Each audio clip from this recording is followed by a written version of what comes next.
Peace and blessings. Welcome to Rita Be Creative.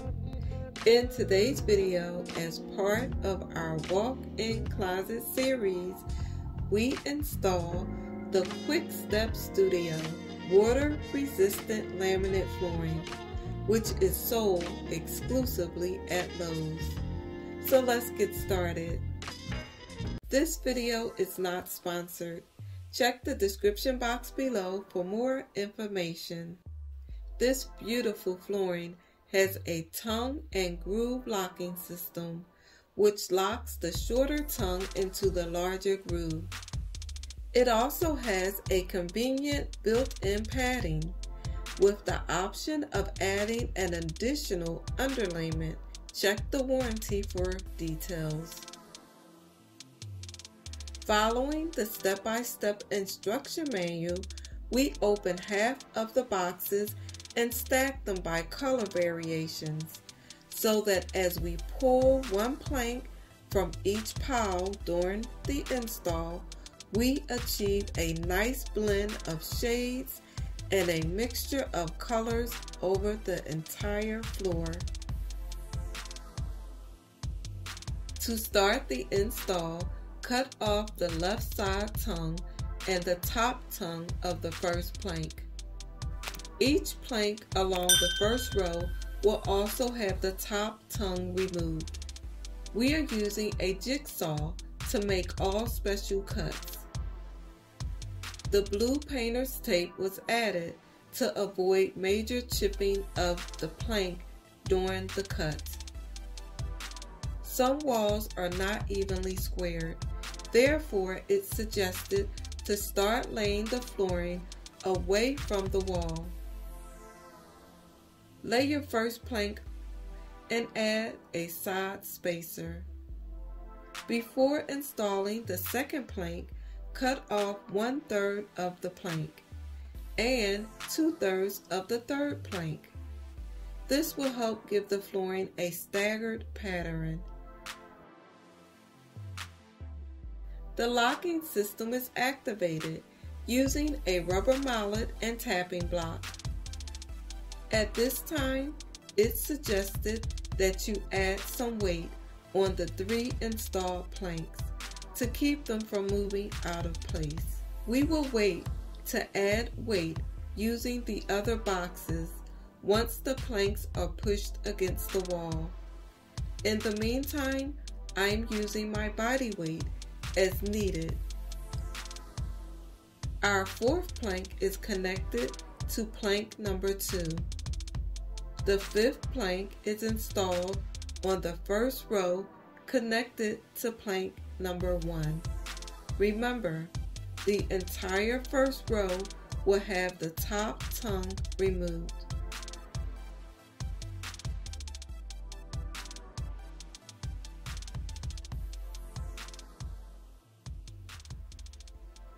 Plank 6 is connected to plank 3.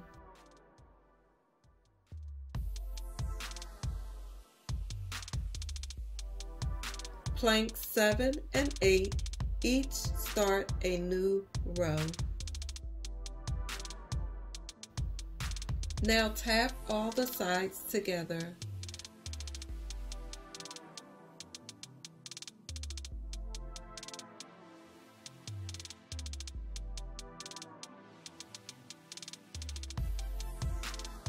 Working in sections, planks are added to each row, then sides are tapped into place. Continue this pattern until you reach the other side of the room. Once several rows are successfully installed, the planks can then be pushed against the wall and spacers added for the 3/8 inch gap. This particular flooring requires a minimum 3/8 inch expansion gap around the entire perimeter. Once you reach the end, it's good practice to flip the last plank so that the groove end is facing up. Measure and mark The majority of our planks will be cut using this awesome laminate cutter. Check the iCard for the unboxing video. The tapping block cannot fit against the wall, so we use the pull bar in those tight spaces.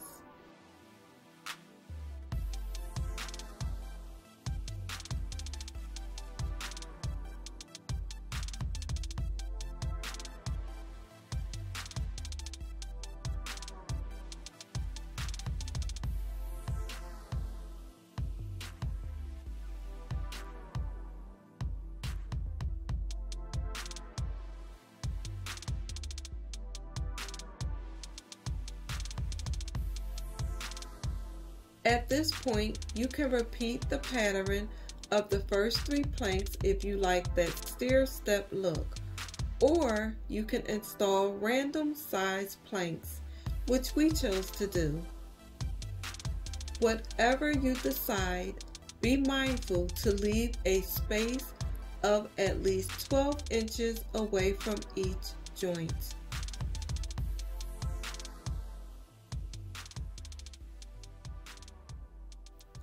Whenever possible, use the end of the last piece to start a new row. It saves you time and keep material waste down.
A magic sponge does wonders to remove pencil marks left from adding measurements.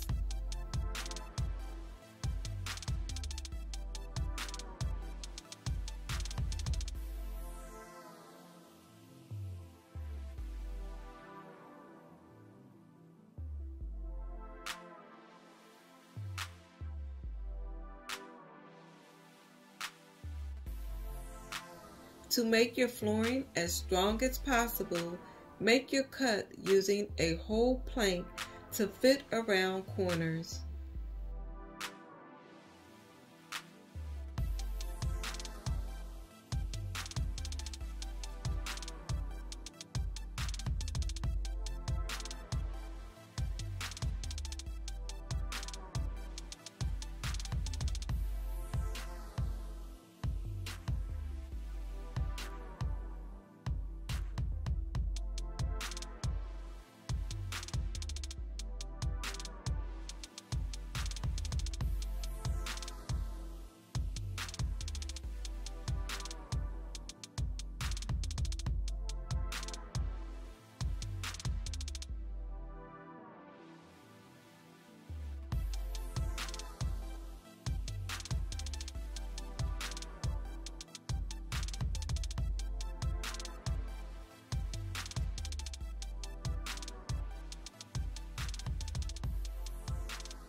When reaching the end of your final row, you may need to measure and cut horizontally.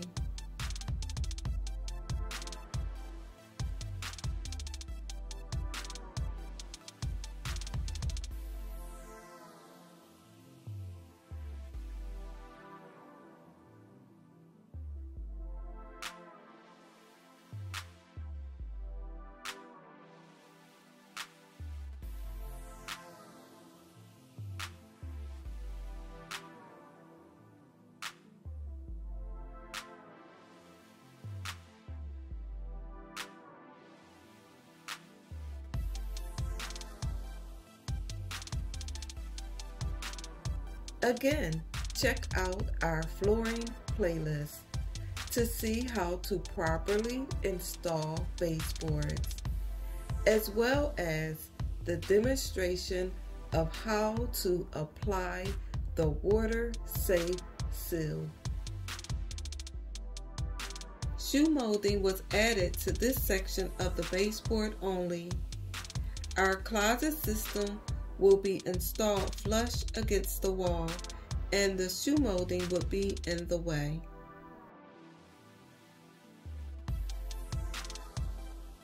Thy word is a lamp unto my feet and a light unto my path. Psalm 119, 105. We trust this video has been helpful and informative. Thanks so much for watching. Until next time, stay safe and be blessed.